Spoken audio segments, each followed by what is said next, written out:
네, 이어서 가보도록 하겠습니다. 아, 그 기술의 앞에서 말씀드렸던 거는 우리가 기술이 다 결정한다 사회의 모습을 그런 입장이었는데요. 다음으로 나오는 거는 이 소셜 컨스트럭티비즘이라고 하는 사회적 구성주의. 그러니까 기술의 사회적 구성주의라는 거죠. 그러니까 기술이라는 것이 결국은 사회를 구성하는 그 안에, 그러니까 사회 구성적으로 기술이 작용한다는 거예요. 그래서 실제로 어떤 기술이 그 자체로 영향을 미치는 것이 아니라 어떤 사회 안에서 하나의 역할로서 작용을 할 때 그때만 이게 이제 유의미하다 뭐 이제 그런 이야기죠. 그래서 과학적 사실이 사회적으로 구성되는 것처럼 기술적 인공물도 사회적으로 구성된다. 이 말이 뭐냐면은 서로 이 같이 상호 보완적인 관계라는 거예요. 우리가 아까 뭐라고 말씀드렸었냐면 기술이라는 게 있으면은 기술이 사회에 영향을 미친다. 이렇게만 하고 이 반대 관계는 성립이 안 된다는 것이 바로 그 기술 중심의 기술 결정론이었다면 이게 두 개가 다 가능해지는 거 이거를 우리가 기술의 사회 구성주의라고 볼 수가 있습니다. 기술이 사회에 영향을 미치고 사회도 기술에 영향을 미치고 서로 이렇게 왔다 갔다 하면서 영향을 미칠 수가 있다 하는 것을 어, 그런 의견도 있다는 것입니다. 그래서 특정 기술과 사회 집단은 해석적인 유연성을 가지고 있다. 그래서 자신의 이해관계에 따라서 기술이 지니고 있는 의미와 문제점을 서로 다르게 파악한다. 이게 이제 그 대표적인 게 모델 3하고 구글의 웨이모가 있죠. 두 개 다 자율주행차인데요. 여러분들도 혹시 이 요즘 뭐 20대들도 주식 투자 많이 한다고 하니까 요즘에 그 테슬라가 엄청 인기가 있고 그 주가가 높고 막 고공행진 중이잖아요. 근데 테슬라가 뭐로 유명하죠? 전기차로 유명하죠. 전기차로 유명한 곳이고 또 이 테슬라가 이 스페이스 X라는 거를 또 가지고 있어가지고 민간용 우주선 뭐 이런 거 한다고 하는 거죠. 그래서 그런 제 개념이 있고 결국은 지금 제일 유명한 건 요즘 많이 보이는 그 이렇게 T자 써 있는 자동차 있죠. 투스카니가 아니라 모델 3죠. 테슬라의 자동차. 이 모델 3 같은 경우가 이제 가장 보급형으로 많이 팔리는 차죠. 국내에서도 이 모델 3 차량이 현대차보다 더 많이 팔린다고 하죠. 그러니까 현대에서 파는 전기차들보다 더 많이 팔린 차가 이 테슬라의 모델 3라고 합니다. 요거에 관련된 또 재밌는 얘기를 해보자면은 이 한번 말씀드렸던 적이 있는 것 같은데 그 구글이나 이런 실리콘밸리에서 일하는 벤처 기업에서 그 실리콘밸리의 기술 회사들 같은 경우에 이제 보면은 돈이 많은데 되게 환경 같은 거에도 관심이 많다고 해요. 그래서 돈이 진짜 많지만 뭐 람보르기니 포르쉐 이런 걸 끌기에는 싫은 거야. 내가 석탄차, 석유차를 끌고 다닌다는 것 자체가 싫기 때문에 돈을 많이 벌어도 이 그런 자동차를 못 사는 거죠. 그렇기 때문에 그럼에도 불구하고 이 자동차라는 거는 현대에 와서는 어떤 의미를 가지고 있냐면 자기의 신분과 지위를 나타내는 일종의 측면이 있죠. 물론 그게 이제 전부는 아니지만 그런 일종의 측면이 있습니다. 그래서 그거를 어떻게 사람들 안에 이제 아무리 내가 환경주의자고 그래도 사람들 마음속에 그런 욕망이 있다는 거죠. 잘 살고 싶은 욕망 그리고 나의 부를 드러내고 싶다는 욕망이 있기 때문에 그거를 잘 플렉스할 수 있게 도와준 게 바로 이 기술의 사회적 이 테슬라의 역할이었다는 거죠. 그러니까 테슬라는 결국은 돈을 벌어서 우리처럼 멋진 전기차를 사라. 그래서 테슬라 자동차 사진을 보면은 한번 보여드릴까요? 테슬라 자동차 사진이 이제 대표적으로 요런 거죠, 요런 거. 요런 거. 보이시나요, 여러분? 요렇게 차 문이 이렇게 위로 열리는 형태. 요런 형태로 날개가 달린 형태의 차를 만들어 가지고 사람들로 하여금 막 선망의 대상이 되겠다는 거죠. 그러니까 나의 이런 거, 나의 부를 과시하는 하나의 수단으로서 차 문도 이렇게 열리는 멋진 전기차, 그리고 환경도 생각한 섹시한 차, 이런 거를 만들겠다. 이런 거를 만들어서 파니까 이게 이제 팔리기 시작하는 거죠. 우리나라에서도 그 전기차 같은 거 잘 처음에는 뭐 시동이 잘 꺼진다. 그리고 배터리 방전이 된다. 뭐 이런 얘기들 때문에 한참 막 안 사는 분위기였는데 또 막 이제 많이 사게 된 것 같아요. 반면에 그 구글에서도 웨이모라는 자동차 그 자율주행 차를 만들어서 지금 이제 시험 운행 중에 있죠.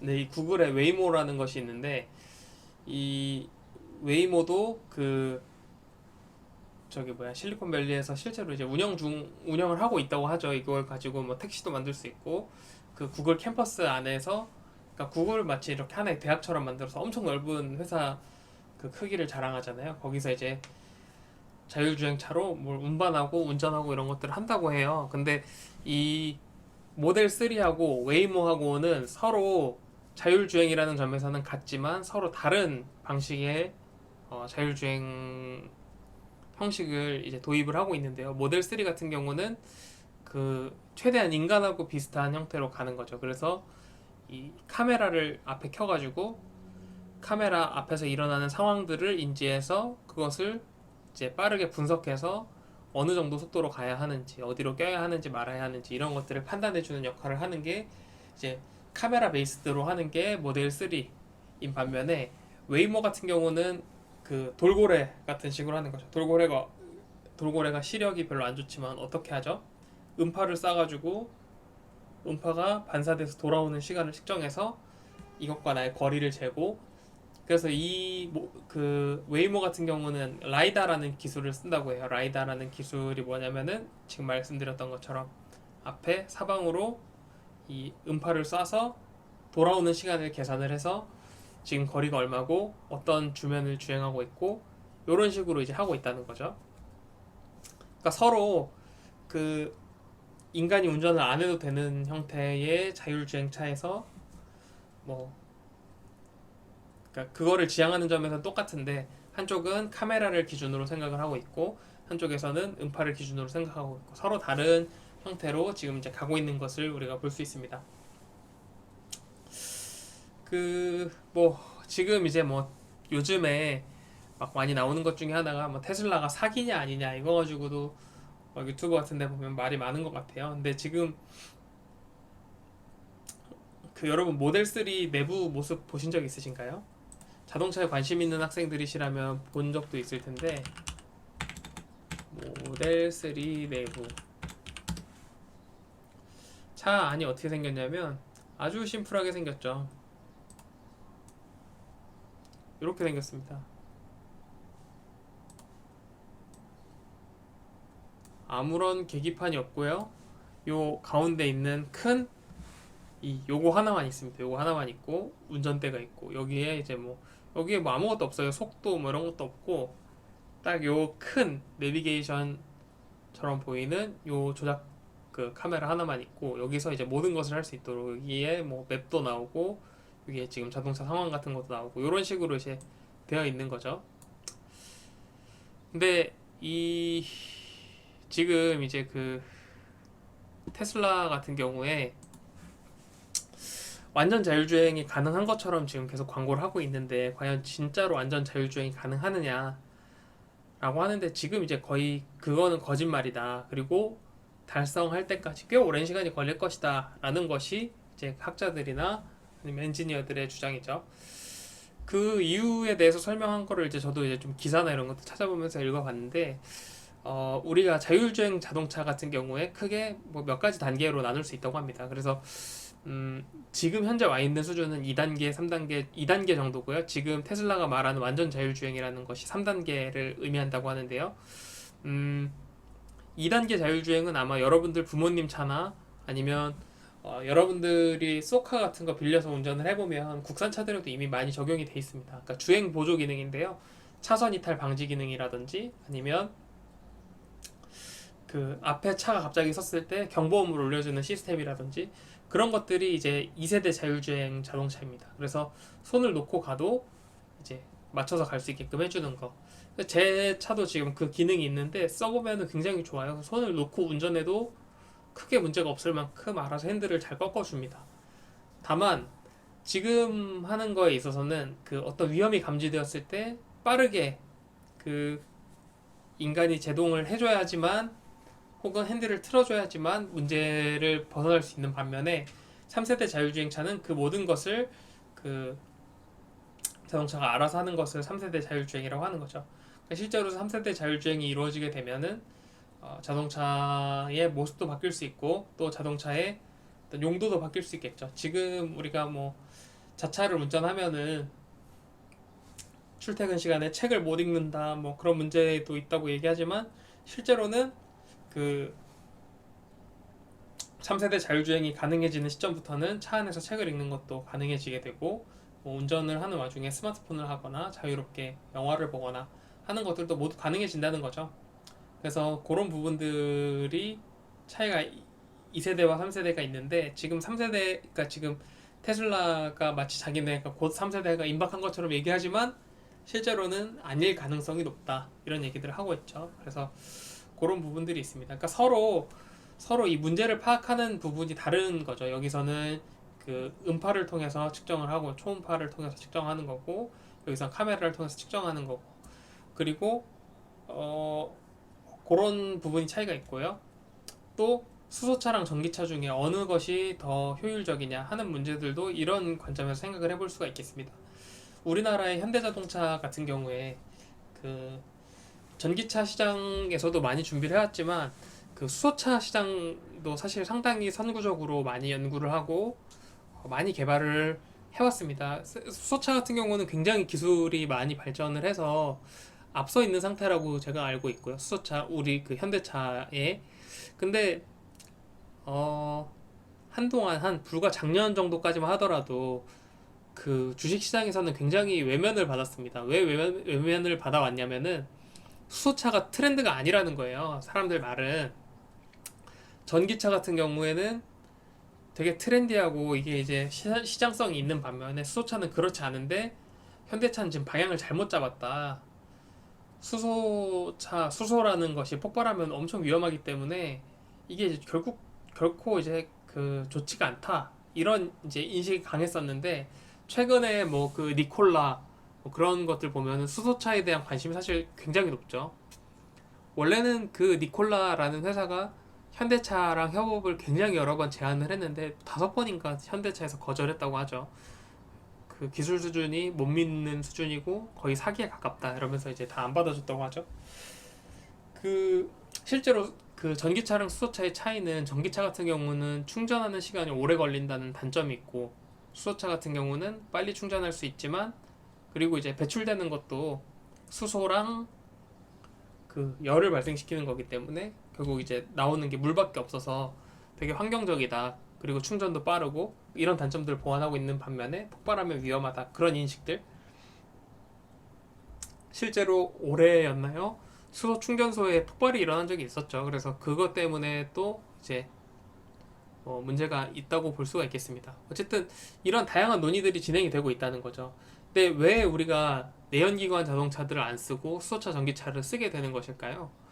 이것은 그 우리나라, 그러니까 전 세계적으로 환경에 대한 관심이 높아지면서 또 환경을 지키는 것이 전 지구적인 가치라는 인식이 공유되기 시작하면서 이런 노력들을 이제 실시하고 있는 거죠. 그래서 이런 것들을 활용해서 차를 운전하고 그러니까 내연기관을 쓰는 것이 결국 과연 도덕적인가, 과연 친미 좋은 행동인가라는 것에 대한 의구심을 가지고 여러 사람들이 문제 제기를 하면서 이런 식으로 트렌드가 변경되고 있고 옛날 같은 경우는 전기차 같은 경우에 재미없는 차 그리고 뭐 그 요크루트 아줌마들이 타고 다니는 그거 있죠.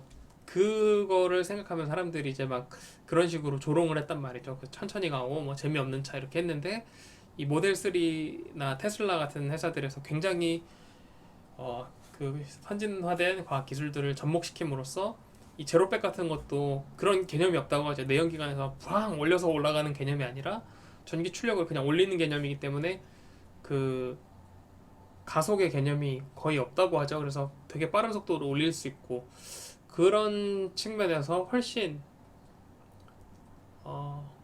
선진 기술이다 이런 개념으로 이제 보고 있기도 합니다. 뿐만 아니라 자전거 변천 과정 같은 것도 좀 옛날 사례지만 이런 것도 볼 수가 있는데요. 처음에는 이런 수레 모양으로 출발을 했다고 해요. 그래서 이런 모양으로 출발을 해서 자전거가 이어지다가 이렇게 이어지던 와중에 이렇게 앞바퀴가 큰 형태의 자전거가 유행을 하기 시작했다고 합니다. 그래서 요거를 타면서 실제로 체인이 보면은 여기에만 이렇게 달려 있죠. 그래서 이 어른들을 위한 원래 이게 이제 성인 남성들을 대상으로 한 그런 그 기구였다고 하죠. 그래서 요거를 가지고서 사람들이 타고 다녔는데 이렇게 타고 다니니까 어떤 게 문제가 되기 시작했냐면 그러니까 원래 처음에는 요 타이어 이 자전거 바퀴에 타이어가 없었다고 해요. 공기압을 준 타이어가 오히려 마찰력을 늘리기 때문에 속도가 더 느릴 것이다 이렇게 판단을 했었는데 그리고 이제 더 빨리 가기 위해서 자전거를 타는데 그렇게 이제 자전거 속도가 바퀴 때문에 느려진다 이런 이제 이야기들을 했던 거죠. 그래서 그런 부분들이 과연 실제인가 그런 의문점들이 생겨나면서 결국 이 자전거 경주 같은 것들이 활성화되면서 여러 가지 실험들이 이루어지게 되고 이런 바퀴 같은 것들도 실제로 자전거 바퀴에 타이어를 다는 것이 더 빠르다. 지면 접촉력이 늘어나면서 이 마찰력이 높아지면서 이렇게 순간적인 속도를 낼 수 있다는 측면에서 더 좋다. 그런 이제 얘기를 하게 됐죠. 그리고 이 자전거를 성인 남성들이 타는 거였던 반면에 이제 그 여성들 같은 경우는 치마를 못 입잖아요. 지금 이런 자전거 같은 경우에는 다리를 쫙 벌리고 타야 되니까 치마를 입은 여성들이 탈 수가 없었죠. 그래서 치마 입은 여성들을 위해서 변형된 형태의 자전거가 개발이 돼서 이런 식으로 사회에서 여성들도 자전거들을 타고 싶어 하니까 그런 거에 맞춰서 이게 이제 변화가 되기 시작했다는 거죠. 요즘 같은 시대에는 이 기어비가 높은 자전거들도 나오게 되고 또 그 이 저기 뭐야 자전거의 그 요 차체 같은 경우도 단순히 그냥 쇠로 만드는 것이 아니라 카본으로 만들어서 탄소 합금 소재로 만들어서 훨씬 가볍고 내구성도 좋고 이런 자전거를 만들어서 달리고 있는 모습이죠. 또 여기 뭐 이제 모터가 달려가지고 전기 자전거 같이 가다가 발로 밟으면 평지에서는 밟으면서 가서 전기를 충전하고 언덕길을 오를 때는 그 전동력을 사용해서 더 이제 쉽게 올라갈 수 있게 도와주는 그런 형태의 자전거도 있죠. 이게 저는 중국 가서는 많이 봤거든요. 전기로 충전해서 가는 자전거. 근데 우리나라엔 별로 없다가 또 최근에는 또 많이 이것도 타시는 것 같더라고요. 그래서 뭐 그렇게 좀 봤습니다. 이 기술 시스템 이론이라는 토마스 휴즈가 주장한 테크놀로지 시스템 티오리라는 게 있는데요. 이거를 보면은 기술 시스템은 여러 개의 요소들로 구성이 된다. 즉 기술 자체가 사회를 결정하는 게 아니라 여러 가지 요소들이 개입돼서 이 네트워크 구조에 의해서 결정된다. 이게 무슨 말이냐면 이런 거죠. 어떤 하나의 기술이 개발됐어. 그럼 이 기술이 바로 사회를 바꾸는 변혁적인 어떤 모습이 되는 것이 아니라 이것과 관련된 여러 가지 주변 환경들이 있다는 거죠. 예를 들면 정치적인 환경이 있을 수 있고 아니면 사회적인 변화의 측면이 있을 수 있고 또 이거를 대량 생산할 수 있는 어떤 주변의 환경이 있을 수 있겠고 그 다음에 해당 기술에 대한 사회적 분위기나 이런 것들도 있을 수 있겠죠. 예를 들어서 사람 인형을 만든다고 할 때 사람 인형을 똑같이 만들 수 있다고 할 때 이 사람 인형을 과연 그러니까 그 성인 돌 있죠. 섹스돌이라고 하는 그런 것들을 만드는 기술이 만약 개발이 됐을 때 우리나라 같은 곳에서 그거 만드는 기술 정말 사람처럼 똑같이 만들 수 있다고 한들 그 기술이 잘 활용이 될 수 있을까요? 그렇지 않겠죠. 근데 이게 이제 조금 더 꼭 이런 산업뿐만 아니라 다른 산업 쪽으로 넘어가게 돼서 그거를 뭐 해부나 아니면 의학적인 용도로 사용을 할 수 있게끔 개선이 된다면 또 사용이 가능해질 수 있겠죠. 그러니까 이런 사회적인 맥락이나 주변 사람들의 어떤 의식 이런 것들이 모두 이렇게 연결이 돼서 이 사회에 영향을 미칠 수 있게 된다는 거죠.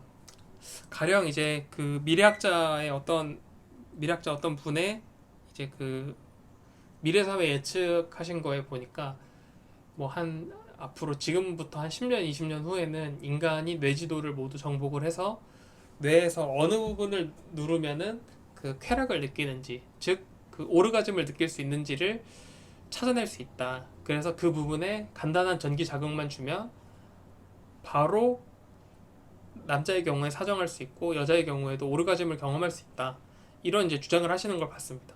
근데 과연 이제 그것이 가능해진다고 해서 사람들이 욕구를 그런 식으로 해소하려고 할까 하는 점에서는 아까 말씀드렸던 것처럼 이 사회적인 합의나 아니면 사회 풍토의 분위기나 이런 부분들이 과연 이것을 허락해 줄 것인가, 이런 기술들을 허용해 줄 것인가 하는 점에서 조금 다시 생각해 보게 되죠. 그래서 이게 비단 하나의 어떤 요소가 사회에 바로 영향을 미친다기보다 사회 각 구성원들이 영향을 미치는 부분들이 있다는 얘기를 하는 거죠. 그래서 해당 시스템의 범위는 시스템 통제가 미치는 곳까지를 의미하고, 이거 이제 환경이라고 부르기도 한다. 그래서 시스템과 주변 환경, 그러니까 기술이랑 환경이 분리되는 것이 아니라 서로 기술이 환경에 영향을 미치면서 이게 바뀌게 되고, 이게 바뀌면 또 이게 바뀌고, 서로 이렇게 상호 영향을 주면서 발달하게 된다는 거죠. 인간의 진화 같은 것도 살펴보면 굉장히 재밌는 게요. 그 고래의 지느러미에 있는 뼈의 숫자하고 인간 손에 있는 뼈의 개수하고 똑같다고 하죠. 그리고 그 뭐 원숭이 유인원들 침팬치 손가락의 개수하고 손가락 안에 들어있는 뼈 개수까지 동일하다고 하죠. 이게 이제 그 진화 심리학자들은 어떻게 설명하냐면 가장 퇴화돼도 문제가 없을 부분, 변화가 돼도 문제가 없을 부분부터 진화가 시작된다라고 이야기를 하더라고요. 그래서 이 손이 바뀌었어. 그럼 손이 바뀜으로 인해서 쓸 수 있는 도구가 더 많아지겠죠. 쓸 수 있는 도구가 많아짐에 따라서 지위가 바뀌겠죠. 지위가 바뀌는 것에 따라서 손을 이용해서 또 뭘 더 만들 수 있겠죠. 그러면서 인간의 지능이 점점 향상되겠죠. 인간의 지능을 후대에게 전달할 수 있는 기술이 개발되겠죠. 이 기술을 바탕으로 또 다른 기술들을 개발하겠죠. 계속 이렇게 가는 거죠. 그 토마스 뉴턴이 아니죠. 아이작 뉴턴이죠. 아이작 뉴턴이 한 말 중에 거인의 어깨에 올라서서 세상을 바라봐라 하는 말이 있죠. 우리가 어떤 가장 기초적인 단계에서부터 차곡차곡 쌓아서 거기까지 다 배우기에는 무리가 있다. 그렇기 때문에 이미 선대에서 쌓아놓은 지식을 효율적으로 학습하고 다 배운 다음에 거인의 어깨에 올라서서, 거인의 머리 꼭대기에 올라가는 말을 하지 않죠. 여기 어깨에 올라서서 거인의 눈높이, 그러니까 세계적인 명장들의 눈에서 볼 때는 그 정도까지는 아니더라도 그 사람의 어깨 정도의 높이에서 세상을 조견할 수 있는 것이 바로 기술의 혁명이고 기술의 발전이다. 그런 이야기들을 하고 있습니다. 그래서 서로 영향을 주고받는다. 그래서 대표적으로 시스템 구축가로 토마스 에디슨을 들고 있습니다. 에디슨 같은 경우에는 굉장한 사업가이기도 하고 또 발명가이기도 하죠. 그 직렬 전구를 만들었죠. 그래서 이렇게 딱 전구를 만들어가지고 이 우리가 사람들이 그거 있잖아요. 만화 같은 데서 보면 띵 하고 이렇게 뭔가 불이 반짝 들어오는 거. 그래서 요 필라멘트 구조하고 표준 전격이랑 전력 전압을 계산해서 만드는 요거를 만들었다는 측면에서 이 시스템을 만들었다는 거죠. 결국은 요즘으로 말하면 뭐죠? 플랫폼 비즈니스를 한 거죠. 플랫폼 비즈니스를. 플랫폼을 구축한 거예요. 요런 그 플랫폼을 만들어가지고 구축을 해버림으로써 사람들에게 더 많이 이용이 되게끔 도움을 준 거죠. 또한 이런 뭐 대표적인 게 직렬전지와 병렬전지를 만들어가지고, 직렬전지로 만들면은 이 파워가 세잖아요. 근데 병렬전지로 만들면은 우리가 이제 초등학교 때 실험해 보면은 이런 식으로 연결해가지고 전구를 여기다 달고 이렇게 돌리면 어떻게 됩니까? 이 전구 빛이 그냥 약하게 들어오죠. 근데 이렇게 두 개로 연결하면 세게 들어오죠. 그래서 요거를 보면서 이렇게 하면 뭐가 좋냐, 오래 쓸 수 있다, 요거는 더 밝은 대신에 빨리 쓰게 된다. 이게 이제 에디슨이 이쪽이고 요걸 발견한 사람 다른 쪽이라고 하더라고요. 근데 요거에 대한 부정적 인식을 심어주기 위해서 전기 의자 그 있죠, 사형 기구, 그거에다가 요거를 도입을 추진시켜가지고 사람들에게 직렬 전기에 대한 안 좋은 인식을 심어줘서 그렇게 만들었다 그런 썰도 있고요. 또 최근에 최근 아니죠, 한 2, 3년쯤 전에 그 BMW 5 시리즈가 불탄 적이 있죠. 그것도 한국에서 독일차 소비량이 높아지니까 한국 차에서 한국에 있는 자동차 업계에서 그것을 디스하기 위해서 언론 플레이 한 것이다. 차량이 불타는 사고가 생각보다 많이 일어난다고 합니다. 한 국내 차에서 안 일어나는 게 아니고 BMW에서 안 일어나는 게 아니고 벤츠라서 안 일어나는 게 아니고 다 일어난다는 거죠. 아주 적은 확률이긴 하지만, 근데 마치 BMW에서만 일어나는 것처럼 그걸 하는 거, 그런 것들이 이제 어떤 그 사업적인 측면에서 시스템을 구축하는 측면에서 부정적인 인식을 심어주고, 만약에 그런 게 상관이 없다면, 진짜로 기술만 상관이 있다면 그런 인식이 영향을 미치지 못하겠죠. 근데 실제로는 그렇지 않잖아요. 이런 사람들의 인식이나 생각도 이 기술이 적용되고 움직이는데 도움을 많이 주게 되죠. 딴소리 하다 보니까 시간이 너무 많이 갔는데 빨리 해보겠습니다. 그 민족적 접근이라는 거는 뭐냐면은 그 문화 인류학에서 주로 쓰는 접근 방법이에요. 그래서 여기서 어떤 식으로 생활을 하고 어떤 식으로 기술을 개발하고 어떤 식의 지식을 축적해서 살아왔는지를 그 사람들이 기록해 놓은 것들을 찾아보면서 하는 거거든요. 그래서 이 행위자 연결망 이론이라는 것이 아까 말씀드렸던 그런 형태입니다. 그래서 전기자동차 프로젝트, 요거는 뭐냐면은 그 프랑스에서 80년대 전기자동차에 대한 논의가 나왔다고 해요. 그래서 이게 친환경적이고 등등 좋기 때문에 이걸 해야 된다라고 했는데, 정작 전기자동차를 그래서 사회적으로도 굉장히 합의가 일어났다고 하죠. 그래서 실제로 쓰면 좋겠다 해서 막 개발을 했는데 실제로 도입에는 실패했다고 하죠. 왜 실패했을까요? 촉매가 빨리 오염돼서 촉매를 갈아야 하는 주기가 너무 빨랐기 때문에 결국은 더 큰 환경 오염을 일으키게 됐고, 그런 문제들 때문에 이제 이런 것들이 발생하게 된 거죠. 그래서 기술이 처음에는 설계되지만 이게 어떤 용도로 활용되고 어떤 식으로 해석이 되는가, 또 이걸 활용해서 실제로 어떤 기술이 개발될 수 있느냐는 사회적으로 결정이 된다 하는 거죠. 그래서 그런 관점에서 보면 이런 논의가 있을 수 있다 하는 거고요.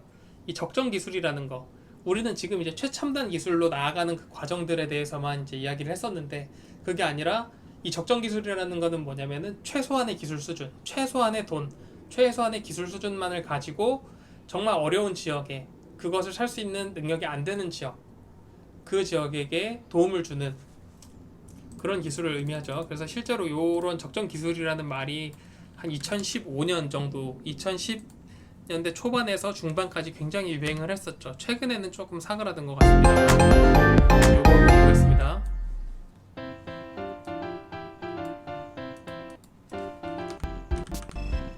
자, 첨단 기술보다 많은 돈이 들지 않고 누구나 쉽게 배워서 쓸 수 있는 그 사람들 사정에 맞는 기술을 적정 기술이라고 하는 거죠. 그래서 요런 기술, 항아리 안에 항아리를 넣고 진흙을 넣어 놓는 거예요. 그러면 온도가 유지되면서 임시 냉장 보관 기능을 할 수 있다. 요런 기능도 적정 기술이고요. 요 라이프 스트로, 이건 뭐냐면은 전기에 연결하지 않고도 그냥 이 더러운 물에다가 빨대를 꽂고 마셔도 먹을 수 있게 된다는 겁니다. 그래서 요 당시에 요게 이제 한 2005년 이때죠. 그 제 친구가 저한테 우리가 이걸 한번 홍보해보자, 이거를 펀드레이징을 해보자, 이런 얘기를 했어요. 요거 빨대를, 요게 하나에 한 몇만 원 했다고 했던 것 같아. 한 2만 원? 3만 원? 4천 원이군요. 이거를 우리가 하나 사가지고 목에다가 매달고 다니고 청계천에 가서 이거를 딱 해가지고 청계천 물을 빨아 마셔 보자는 거예요. 그거 도저히 저는 못하겠더라고. 그래서 못할 것 같은데 이렇게 했더니 그 친구가 정말 혁신적이지 않냐고, 이거를 가지고 그 청계천에 가서 빨대를 꽂아서 물을 마시는 걸 퍼포먼스로 사람들한테 보여주고, 이런 기술이 필요한 사람들이 있다라는 것들을 보여주면서 그런 펀드 레이징을 하면은 펀드가 많이 모일 테고, 그런 것들 통해서 우리가 사회에 기여할 수 있지 않겠냐, 이런 얘기를 해준 친구가 있었습니다. 또 요것도 있죠. 요거는 뭐냐면은 그 아프리카에서 아동들이 물을 길러온, 특히나 여학생 같은 경우에 물을 길러오는데 많은 시간과 힘을 소요하기 때문에 결국은 배척이 된다는 거죠. 그래서 이렇게 물통 가운데다가 그 끈을 연결해가지고 물을 훨씬 적은 힘을 가지고도 끌고 올 수 있게끔 만들어준 적정 기술의 한 예라고 볼 수 있습니다. 이렇게 끌기만 하면, 아이고, 이렇게 끌기만 하면은 바로 이제 되는 그런 형태의 기술, 그런 것들을 대표적인 적정 기술의 예라고 볼 수 있겠습니다. 네, 그래서 이 제3세계 기술에 대한 원조 같은 것들도 이런 적정 기술을 통해서 많이 이루어지고 있고요. 그리고 이제 사회적 기업 같은 것들도 굉장히 빠른 속도로 성장을 하고 있죠. 한 2013년 정도에 우리나라에서도 협동조합 경영학과라는 것이 생겨서 이 협동조합의 경영, 협동조합적 경영에 대해서 가르치고 있죠. 그래서 이런 것들을 통해서 이제 어, 돈이 벌리고 있습니다. 그래서 보니까 요즘에는 조금 인기가 사그라들고 있는 것 같아요. 근데 지금 어쨌든 이런 적정 기술보다는 초성장, 엄청나게 빠른 성장, 그 다음에 뭐 AI나 아니면 그 클라우드 같은 그런 컴퓨팅, 클라우드 컴퓨팅 같은 것 쪽에 훨씬 더 관심이 많아 보인다 하는 것을 이제 말씀드릴 수가 있겠고요. 이 마지막으로 기술 영향 평가라는 게 있는데, 이게 이제 과거에는 전통적인 기술 영향 평가는 뭐였냐면은 다 쓰고 난 다음에 이 기술이 어땠다 하는 것들을 평가하는 거죠. 그래서 사후적인 기능을 지닌다. 그래서 이 기술은 이런 게 좋고 이런 게 안 좋고 다 써본 다음에 이야기하는 거라는 거죠. 반면에 구성적 TA라는 거는 뭐냐면은 반대로 이 시작하는 시점에서부터 기술의 방향과 목적을 고려해서 어느 쪽으로 나아가는 것이 적절한지 구성원들을 참여시키는 거라고 볼 수가 있겠습니다. 죄송합니다. 전통적 TA는 이제 사후적 기능을 가졌는데, 구성적 TA 같은 경우는 이 기술을 도입하는 시점부터 이 기술을 사용할 사람들을 미리 데려와서 이 기술의 방향이나 목적이 적당한지, 그리고 가는 길이 제대로 되었는지 등등을 파악해서 평가한다 라는 점에서 이 구성적 TA의 관점을 요즘엔 더 취하고 있다 하는 부분들을 말씀을 드릴 수가 있겠습니다. 여러분, 긴 시간 강의 들어주셔서 감사하고요. 오늘 여기까지 하겠습니다.